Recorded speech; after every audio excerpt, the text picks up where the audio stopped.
to start off by just saying that this meeting, or this Coffee with Counselors version, is being recorded. So everyone just please be aware of that. It will be posted later on for others to view. So let me start off by just putting everyone at ease by saying that I know that this is a scary thing to do course registration. And we hear a lot from parents and students who are just kind of panicked about, is this permanent? Is this definitely going to go on my schedule? I don't want anyone to feel anxious or have missed opportunities for sleep over this by any means, because this is just the first trial run. Remember that we do allow time for schedule changes. So we will have an opportunity for your students to make changes to their requests sometime in the spring. Just make sure that everyone listens for those opportunities. And then also counselors will be going back through, once everything's complete, we'll be going back through and double checking to make sure that your child is registered for 7 classes and they have what they need to graduate. So please, no one lose any sleep over this course registration process by any means. We've been doing this online course registration process the last 3 years. This is our 4th year doing course requests this way through PowerSchool. So we're trying to train our students to learn how to audit their transcripts, truly understand what it takes to graduate, the graduation requirements, and then also preparing them for college, because we all know that if our students are planning on entering into the college atmosphere, they're going to have to do their course requests online as well. So this gets them prepared for that. We have completed most of our IGPs.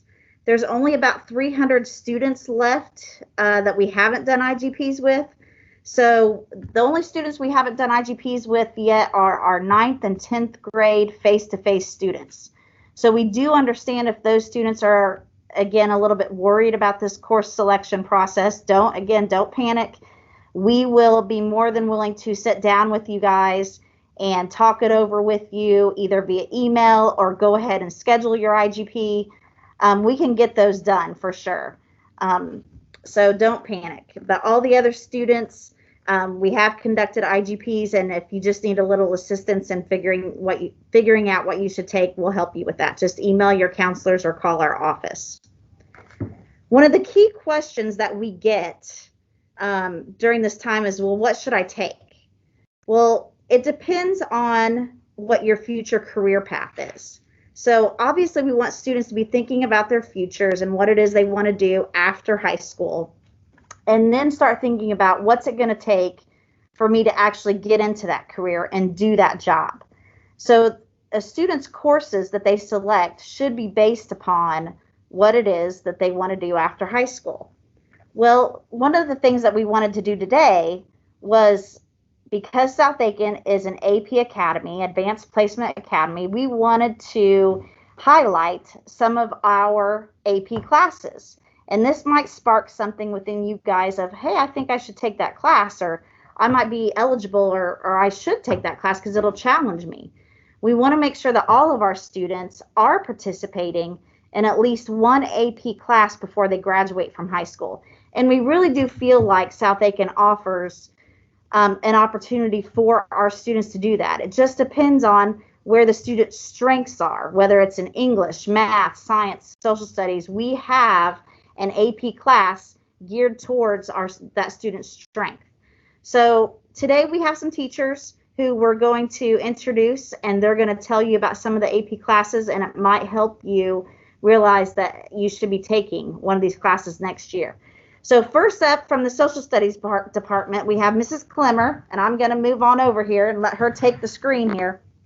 And she is going to tell us about AP World History, specifically, and AP European History. Take it over, Ms. Clemmer. Okay, so AP World History and AP European History are good introductory AP courses if you've never taken an AP class before. In AP World, we talk about topics starting at the Renaissance all the way up till the Cold War. We do games, activities, we do writing assignments. It's a really good course, and if you're interested in history, it is the course for you. It is a great course.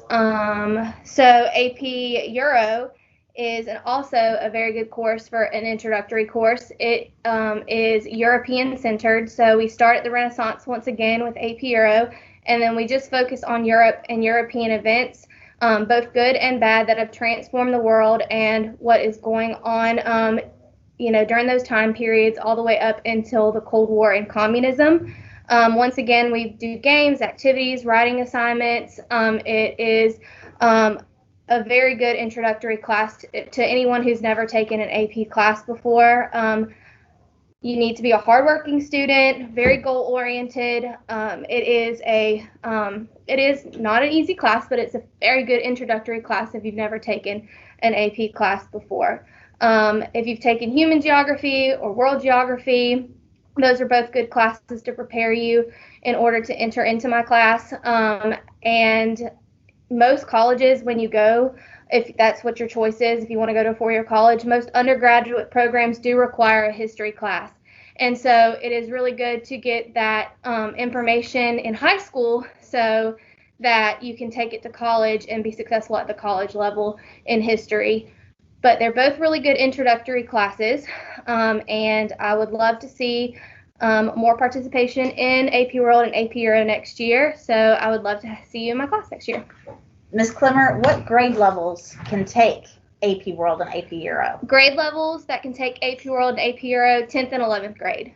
10th and 11th grade. If you have never taken either of those, I would go AP World in 10th grade, AP Euro in 11th grade, just because AP World is an overview of everything that's happened in history, and then AP Euro takes what you've learned in World and just focuses on European history. That's some excellent advice, and yes. very helpful yes. as far as progression and what should happen. Yes. Well, thank you, Ms. Clemmer. We appreciate that. Thank you. Next up, we're going to bring in Ms. Rogerson, who's going to tell us about AP Psychology. And while she gets settled here, I also want to mention that we do have AP Government and AP Microeconomics for our seniors. I want to point out for those two specific classes that there is a change that happened this year. Those two classes are now full year classes, meaning that they're both take up one period each. So AP Government would be one entire period for the entire school year, and AP Microeconomics is one full period, which takes up the entire year. So it actually is two full periods in a student's schedule. So please just be aware of that change. It used to be they only took up one period, and they were taught together. But now they are taught completely separate from each other. So it takes up two periods for the student. So Ms. Rogerson, I'm glad you joined us today. Thank you very much. You are a veteran teacher here at South Aiken, which is a good thing. I say that in a good thing. You've been teaching AP Psychology for how long now? 2011. Oh wow, that's a good time. That's a good chunk of time. So then you've had really good experience knowing what it takes to be successful in that class and what type of student is successful in that class. So tell us about it. Okay, so like she said, I'm Ms. Rogerson. I do teach AP Psychology, and I also teach the AP Microeconomics course that Ms. Weimer was just talking about. So I'll talk about AP Psychology first, and then I'll talk about AP Micro. Oh, there's a hand up. Oh, that's okay. Keep going. All right. So and AP Microeconomics second. So really quick for AP Psychology, the difference between taking an AP Psychology versus taking an honor psychology is the pace and the amount of content that we're covering. In honor psychology, you do cover a breadth of knowledge, but it's not as in-depth as AP Psychology. In AP Psychology, it's kind of like a Psych 101 that you take at your college.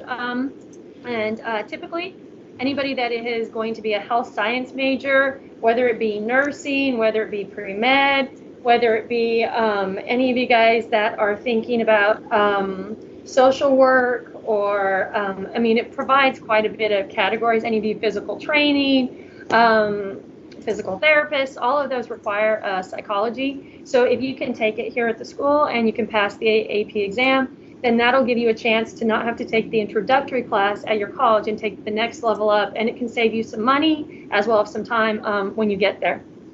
So AP Psychology, in terms of the content that it does cover, Like I said, it's an introductory course into psychology. So it is over the whole breadth, and it's not just one thing. So we start with research and the original perspectives. We move into the biology. We talk about the brain. We talk about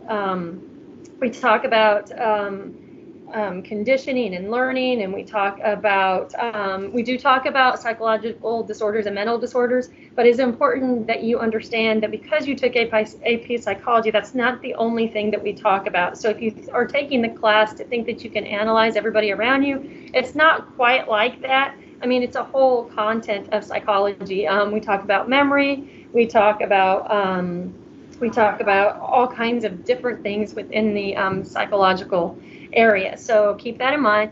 As far as the grade levels, AP Psychology typically allows 10, 11, and 12 to take it. I would say that 11th and 12th graders, writing skills, and a lot of the AP courses they had before help prepare them for the free response portion. But I will say a lot of the 10th graders who choose to take it, I have felt that you guys are pretty motivated and you're interested in the content. So I think either way, you need to know whether it fits into your schedule appropriately, but for 10, 11, and 12 is AP Psych. As far as prerequisites, we don't necessarily have a prerequisite, but I'm going to tell you that you will do a lot better if you've had either an AP Human Geography, an AP Euro, an AP World, because it allows you to kind of know how the AP exams are set up and the pace and the writing that's expected of you. So I would say that those are kind of important. I will say if you've not taken an AP before, AP Psychology actually is a good choice as well, because the content is usually something that you guys are interested in. It revolves around pretty much yourselves and everything that you guys experience. So I would say that that's something to contemplate too. To be successful, I do cover a ton of content because it's required for the AP exam. So you have to be prepared to turn in as much work as I ask for, and to be able to tackle a test that might have 50 multiple choice questions and a free response question on it for your test. Let's see. Topics or issues, I already kind of covered those. Like I said, career paths, there are a lot of those that I said in the health sciences field. We do some interesting projects and discussions in there, and typically most of you guys really do enjoy AP Psychology for the most part. I think it's valuable. It helps you understand yourself and other people around you. So that's the AP Psychology section. So I also teach AP Microeconomics, and so let me kind of address that really quickly. Ms. Weimer started with saying that the course has kind of changed to AP Micro and AP Gov being a whole credit now, which means that you have to take those the full year instead of just as a semester. But I will say, as far as the AP exam goes, it gives you a leg up then on being prepared for those exams. So definitely for that, I think it's beneficial. It gives us more time to cover content.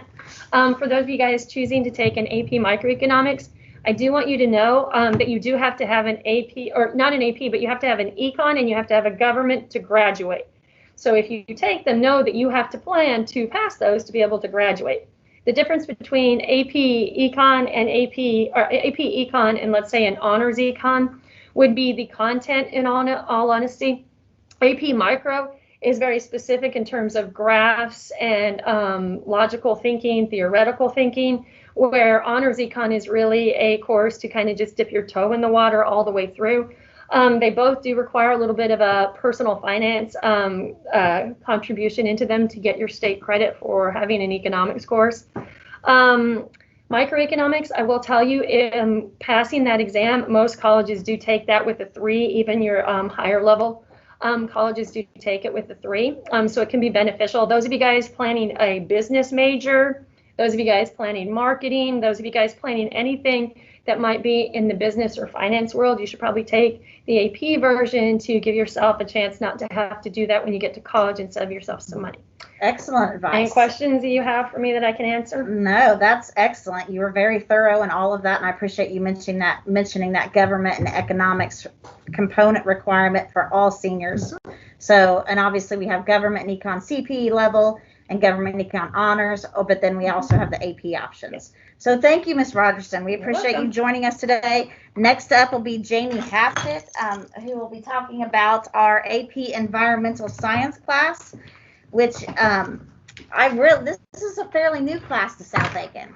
So what can you tell us about, because it's only been around for what, 3 years, 4 years?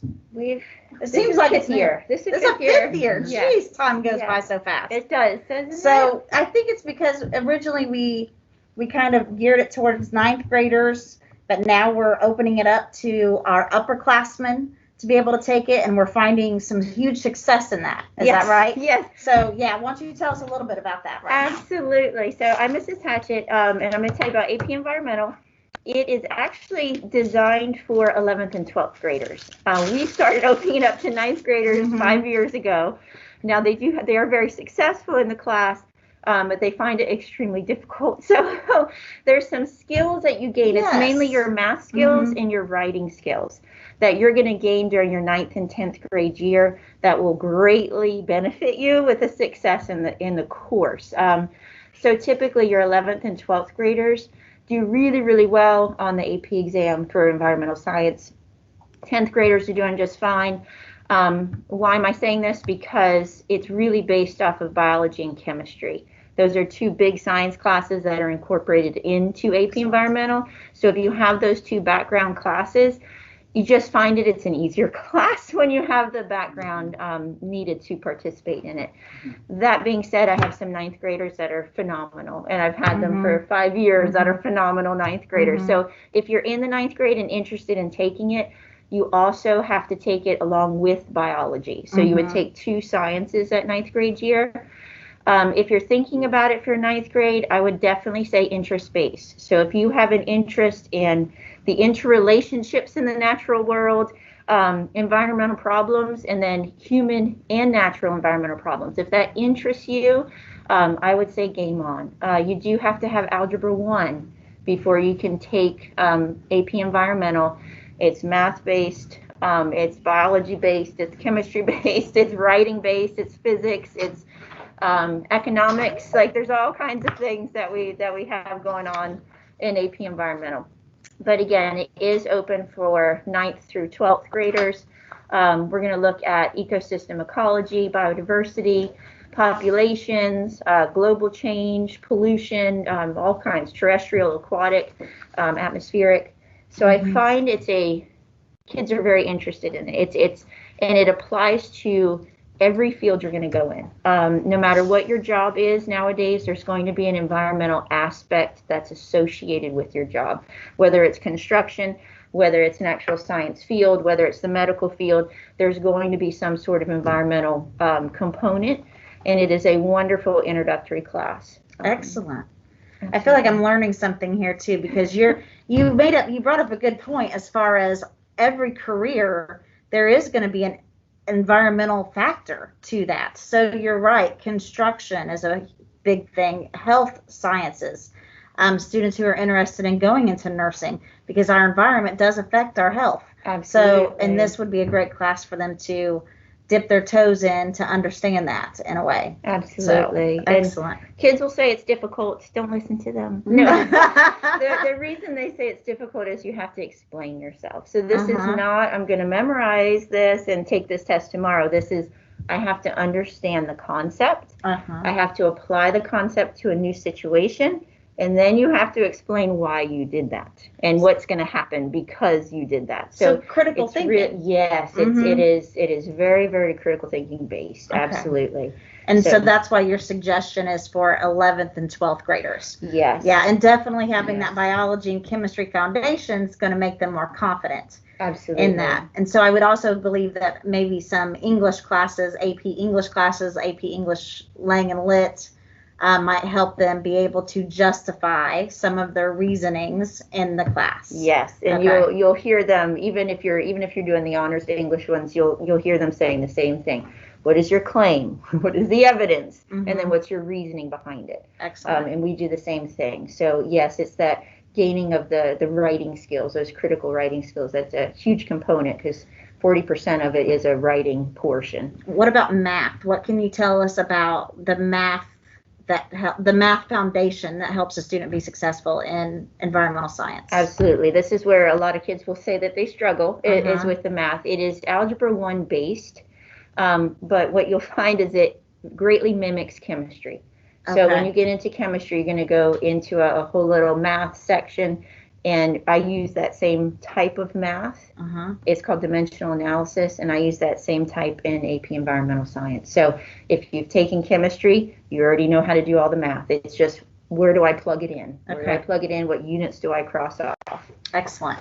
Thank you. Thank Oh, you, Ms. yeah, Hatchett. I absolutely. appreciate that. I have to tell everyone as we're changing out, our next up is Miss Glenda Smith with AP Englishes. Thank you, Miss Hatchett. Absolutely. I'm so glad she's she's here to talk about this, guys. I got to be honest, because every time a teacher talks, I'm learning something as well. I cannot stress enough to you guys the importance of going directly to the teachers. I'll be honest, as counselors, we cannot possibly remember all of these little nuances or all these little things, intricate details of these classes that really help a student. Knowing that about chemistry, the math that's taught in chemistry being helpful in AP environmental science, I going directly to Miss Hatchett, that's the way you learn that stuff. So this is why I'm glad these teachers are coming in today for us. Please, please, please, if you guys are worried about a class, I can't stress enough about going directly to the source.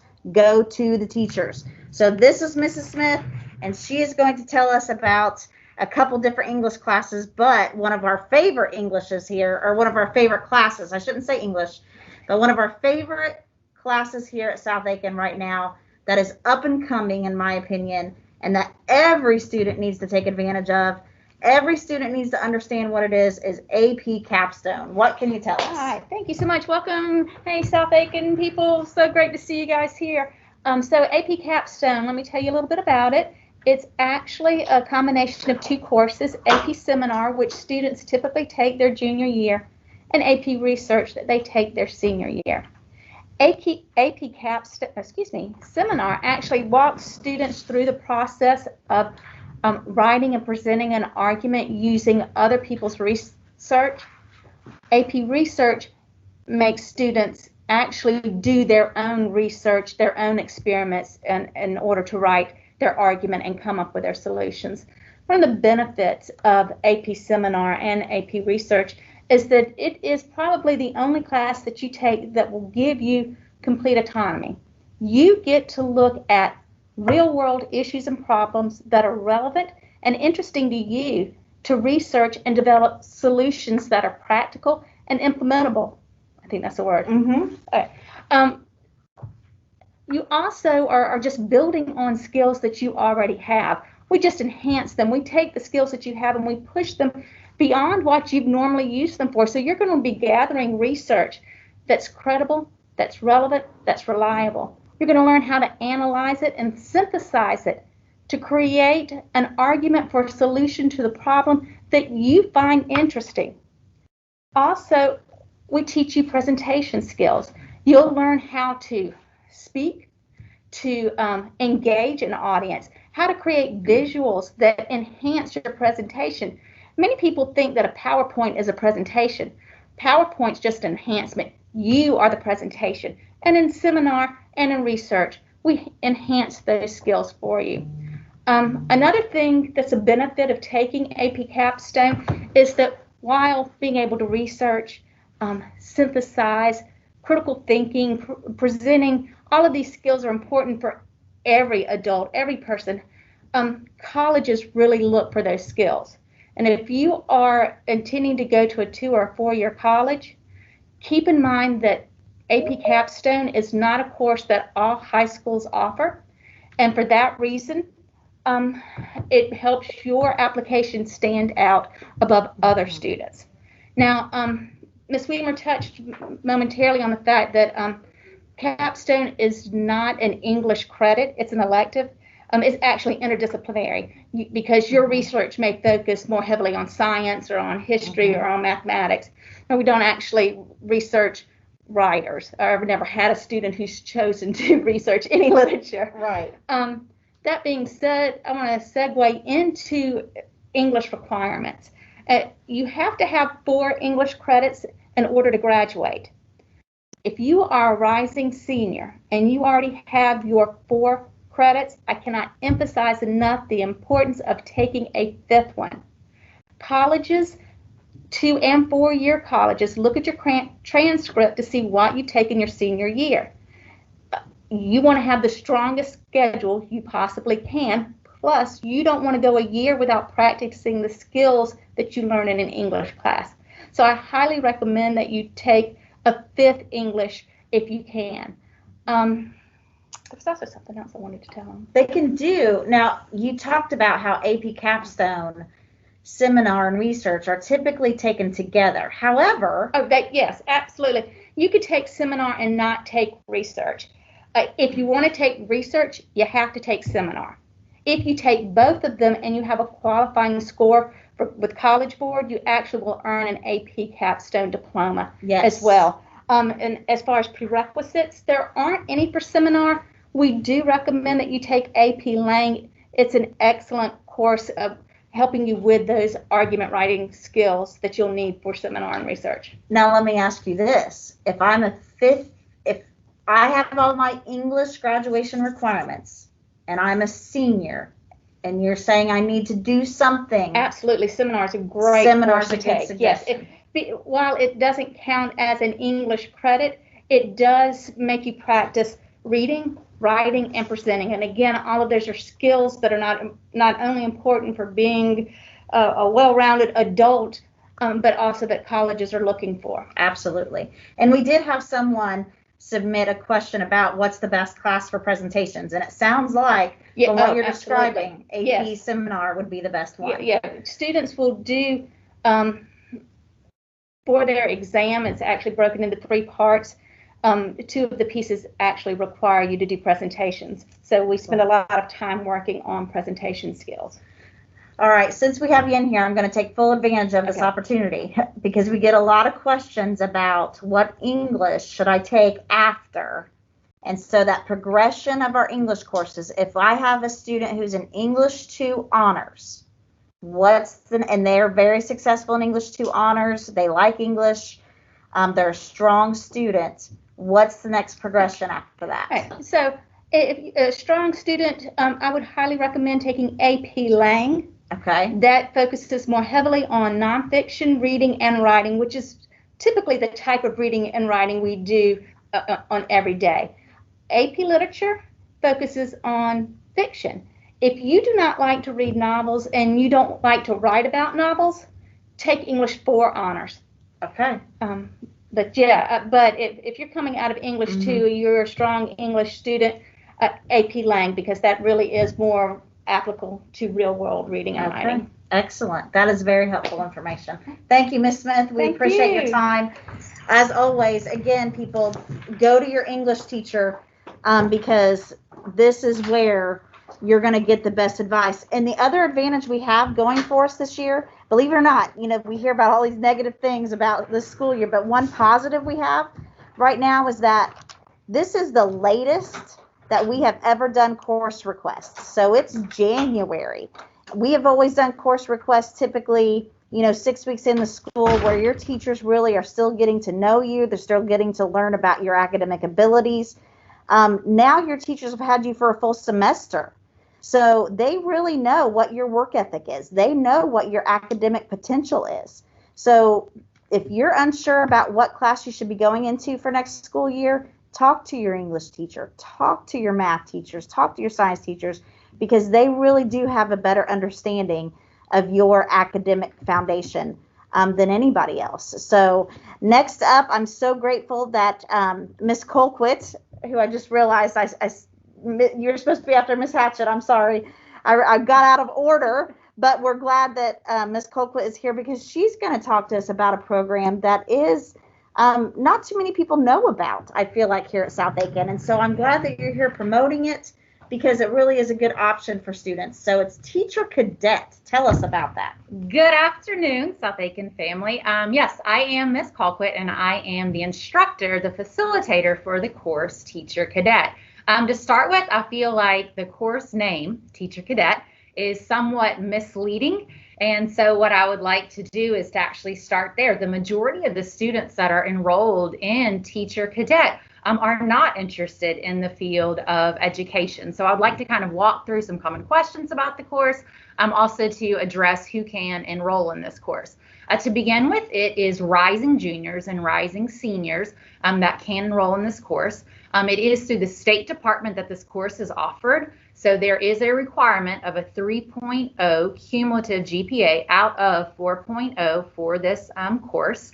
For those that are interested, a little bit about the credit that goes along with this course, because I feel like that is the gem definitely that goes along with this course as well. The class, it is dual enrollment. And so students on their college transcript, it will be coded as an Education 101 course. At the same time, though, they're going to be receiving an elective high school credit for it as well. Because of its dual enrollment, South Carolina will award the advanced placement weighting to this course. For college credit, at South Aiken High School, our college partner is USCA. For USCA, there will be a $10 fee. Now, with the $10 fee, the actual USCA picks up the $895 for this class. The $10 enrolls you as a USCA student. You get the student ID. You get every perk that a USCA student would get. You would get with this course as well. If you're not interested in USCA upon completion of the class, upon completion of high school, this is a college credit transfer to any other college or university. Not just in South Carolina does it transfer to. For some topics that are in this course, growth and development, so those that are interested in the medical field, styles, needs of learners, multiple intelligences, so those that are interested in the field of psychology. We talk about common barriers such as death, teen pregnancy, things such as substance abuse. So many students that are interested in health sciences, social sciences, this would be a great course for you to be involved in. Laws and policies, so those that are interested in the justice system, those that are interested in becoming a lawyer, this would be a great one for you as well.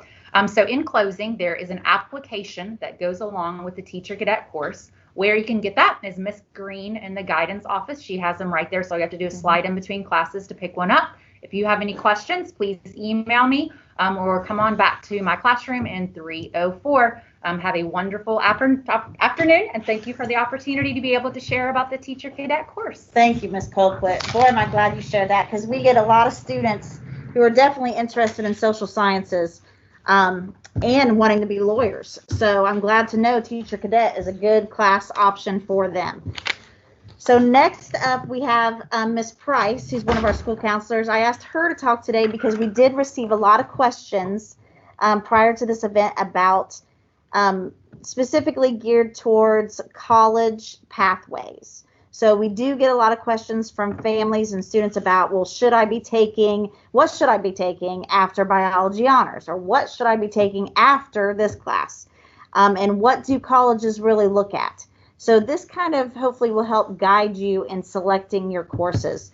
So Ms. Price, let's start off with, we did have the question about what is the most appropriate science class after biology for a college prep student? The most appropriate science to take after biology is going to be chemistry. If you are a 2 or 4 year college-bound student, schools are looking for a base of both biology and chemistry. I've had many conversations with admissions director at USC Aiken who will question a student's transcript if they've gone from a biology to an earth to an environmental and has left out that chemistry piece. It's very important. The other good thing to keep in mind about chemistry is it does open you up to be able to take some sciences that you would not be able to take without it. Obviously, you can't take AP chemistry if you have not completed chemistry CP or honors level and done well in that. But you can't take anatomy without taking a chemistry course. And anatomy is a really popular honors level science here at South Aiken. So for many reasons, we think chemistry is a good step after your biology. Excellent. What about after chemistry, juniors? What should how should they be progressing? And what are some other classes too, the junior year, that no matter what they have to take? So chemistry, after you do the biology and chemistry in our sciences department, I think that's when you really start to have to ask yourself some questions about what you might want to do after high school. Where are your interests? I want to be a nurse. Well, anatomy makes sense for you. AP biology makes sense for you. I loved chemistry. Well, then you need to go on and do the AP Chem. I think I want to be an engineer. I am here to tell you, if you have a student who truly is considering an engineering program, they need to take AP Physics. We do not have an honors level physics here. And so I know a lot of kids get scared off by physics. I'm gonna come to you as a mama for 1 minute, as a parent of a child who is in an engineering program. You are going to go to college and take physics. So I feel like anytime you think that you are being led down that particular path, here in high school is the time to get a taste for that subject, to see if you really like it, to see if it's you, to have a power hour to go to ask questions where you don't have that in college. So we have a variety of science levels. You just have to kind of figure out where your interests lie. We are introducing a new science course this year in forensic science. We've heard for many, many years that that's sort of an up and coming popular science. We've had a lot of kids who have attempted or have taken it through virtual school. So we are excited to offer that here next year. Thank you. And that really is going to be for 11th and 12th grade students, that forensic science. So I want everyone to keep that in mind. Another class that juniors definitely have to take that we just want to reiterate is U.S. history. So just like seniors have to take government econ, junior year students definitely have to register for U.S. history, and we have multiple levels of that, whether it's CP, honors, or even AP U.S. history. I think the thing that I would want to say to any of our students and parents listening who have a rising junior, keep in mind that junior year is just very, very important. We talk a lot about it in INGPs. We sort of have always touted it as one of the most challenging years in some ways. It feels like a lot of times your classes really get kicked up a notch. But that's the final year. You're solidifying that GPA, and you're applying to college the following year with your GPA that you ended with that junior year. So when you think about strength of schedule, and you think about AP level classes and trying to get that GPA boosted up, that's the year you're going to do it. Obviously, you need to continue strong through senior year. You need to have a strong senior schedule. You need to keep that GPA up for state scholarships. But it's that end of the junior year GPA that is so important, because that's you're applying to college. Sorry.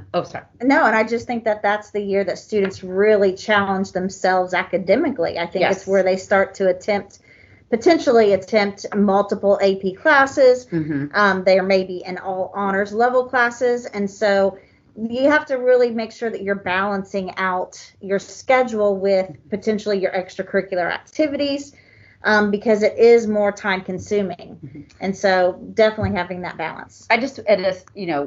Talking about junior year, one of the classes that I wanted to mention was, it's not a class that we were able to offer this year, but we are bringing it back. And that is the SAT ACT prep class. Can I have you move 6 feet back? Oh my God, I'm dying. Sorry. I gotta take this off and talk for a minute. So, we want to be safe. SAT ACT prep. In one of the things that we talk about in the junior year is that's the year that you're going to start to take these tests for the very first time.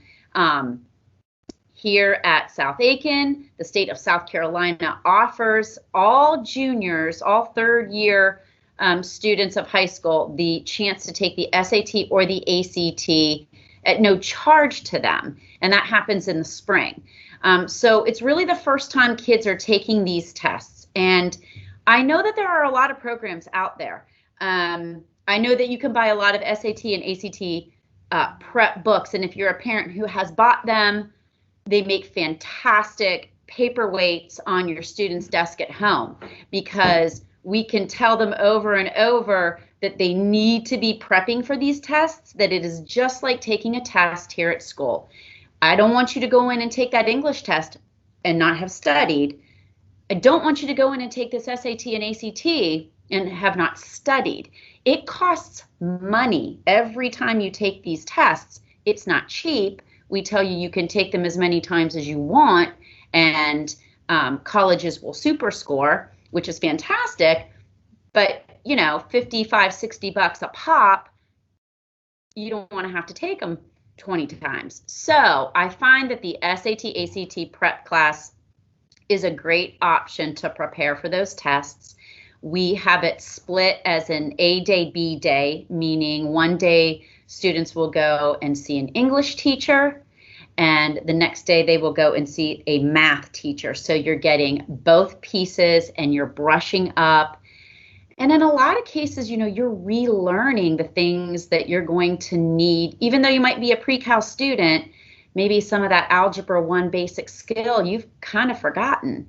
And so they're brushing up that kind of tricks of the trade and how to navigate those tests and make the best use of your time, the SAT word. So it's just a good class to help you get ready for those very, very important tests. So I really did want to mention, I wanted to mention that. Now, Ms. Weimer, no, can you come can close. No, you are on a roll. You Okay. on there. I just What need else? paper. What else? So dual enrollment. So Yes. a lot of people ask about dual enrollment. Yeah.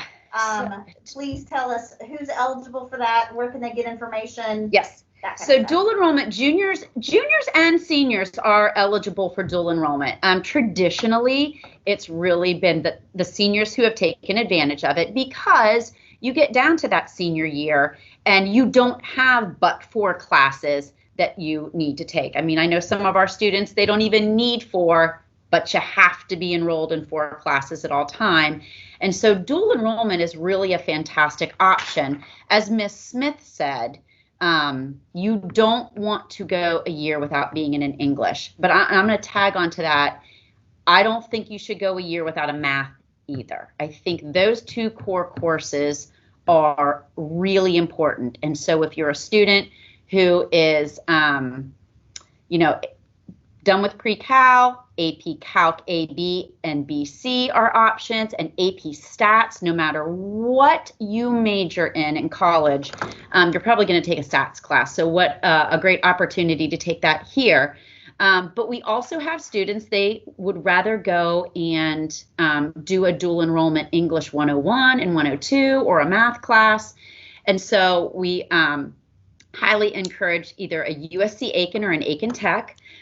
Both have applications online that your student will need to go and fill out. And we've put all of that information on our Microsoft Teams. So your student can log on to their Microsoft Teams and get the link and get all the information they need.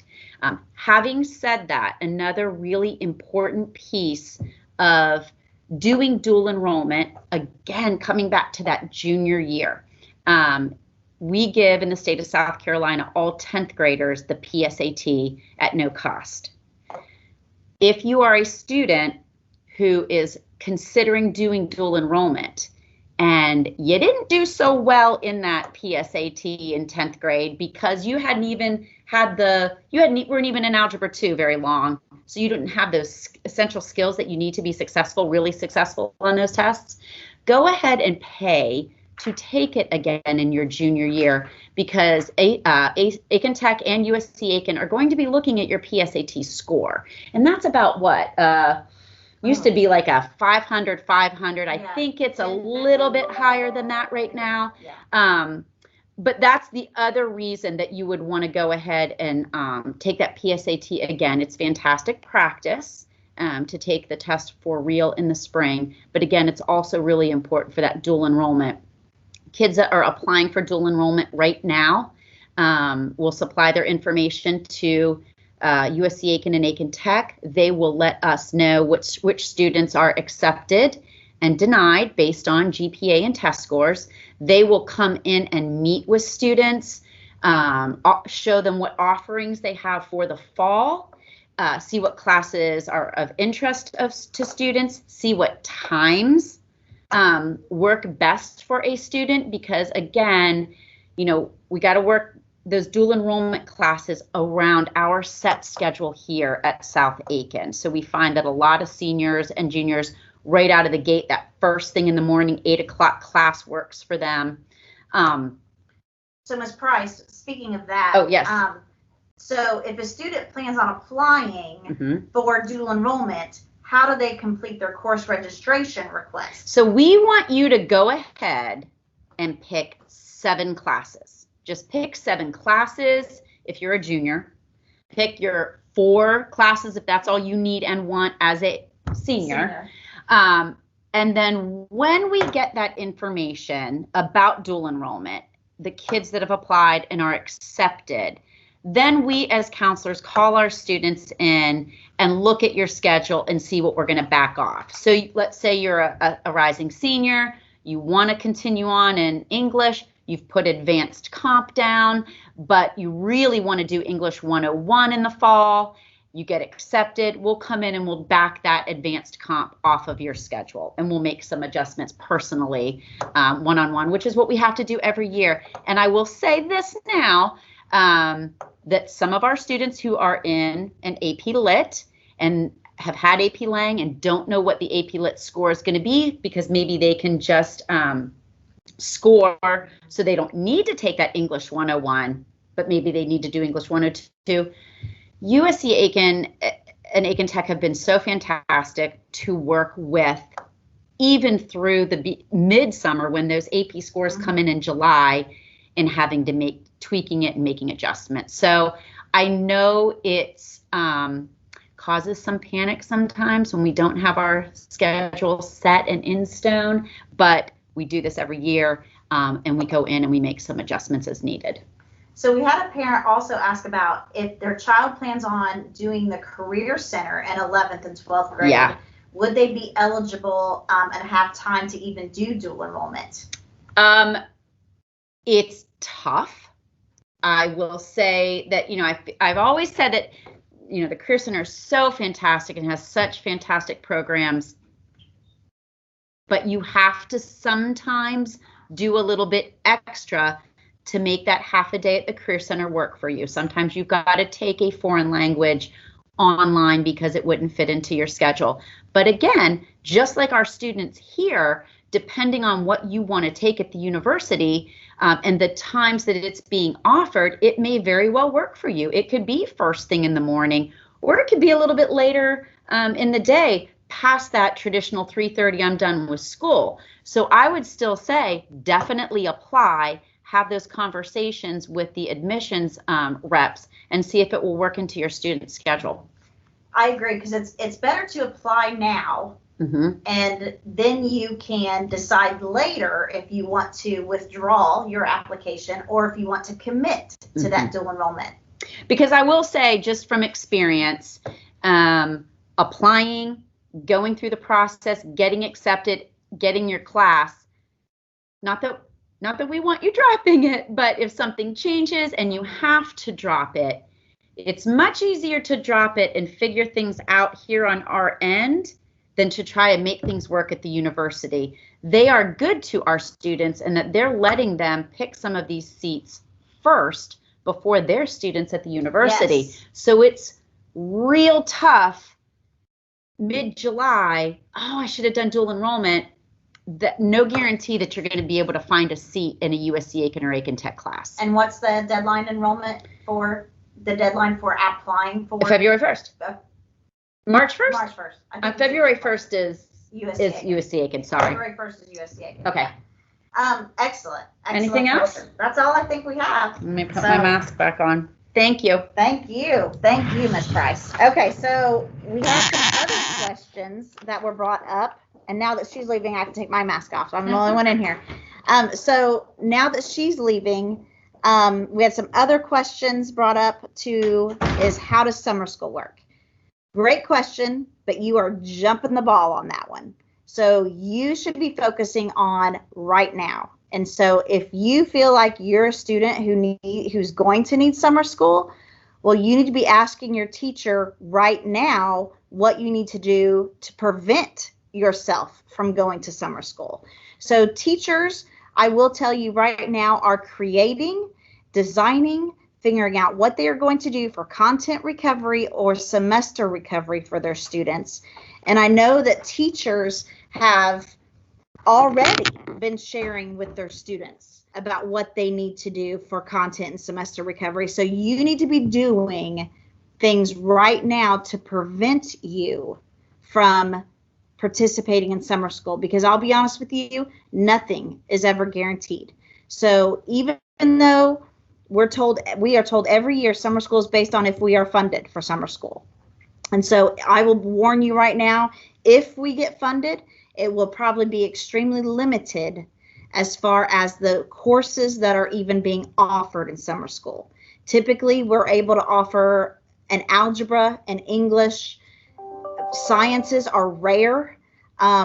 Those are really uncommon. So English and math are pretty much the only things that we're able to offer in summer school. So you need to be planning for you not to have to do that. So think about it and do it now and get those grades up for sure. The other question that we received is, what does it mean if we get an error message at the end of submitting our course requests? And actually, that's a good thing. I promise you guys, I wish that I could do something about that error message, but I do not. That's a PowerSchool IT issue. We've taken it to them. They're working on it, but there's no guarantees it's going to get fixed. That's been on there, I think, for at least 7-8 years. So an error message after hitting the submit button actually is a good sign. It means it's been received. So please continue to enter those course requests. So another question that we had students ask is, what if I don't see a course listed on there? Ms. Price actually brought this up. If you don't see a physics honors, or you don't see a calculus honors, or maybe you don't see an anatomy and physiology honors, or anatomy and physiology CP, it's because we don't offer it. So we've really made every attempt to make sure over and over again that every single course that a student is eligible for is listed on those course requests is on there. So you really have to view that. And if it doesn't appear, it means South Aiken doesn't offer the class. And also feel free to ask counselors or teachers if they know, and that might help you. But I assure you, if it's not on there, it means we don't have it. And I know that a lot of students get disappointed about the fact that we don't have that physics honors or we don't have that calculus honors because they're just a little hesitant to take those APs. But we have them in there for a reason. We will give you support. We want to challenge you. We want to help you reach your fullest potential. So go ahead and attempt it. Take that AP. Take that next step because it's only preparing you for the better. So someone else asked the question about, because we don't offer those classes, because we don't at South Aiken offer physics honors, can they go and attend at another school? Well, you can, but that means you would actually, well, that's not even up to us to decide. I will say that. That is, you would have to make an official request through the district office to change schools. You would actually have to apply to the other school that you want to go to and become that student at, whether it's Aiken High or Midland Valley. You wouldn't be a South Aiken student. You would be an Aiken High or Midland Valley student, and you're choosing that school because they do offer the courses that you want to take. So those applications for transfer actually come out sometime in February, and you can make that official request documented through the district office. That's their decision to make. So PowerSchool passwords, we did have that question come up. Many of you hopefully have been using PowerSchool Student Portal for a while, and maybe you've created your own password. You can keep that password. That doesn't mean we ask you to change it. It just means that you just log in. We just provide students opportunities with that PowerSchool password if you've lost it or you're not sure what it is. That's the one that we have in our system, but if you've already created your own, you can keep that one, okay?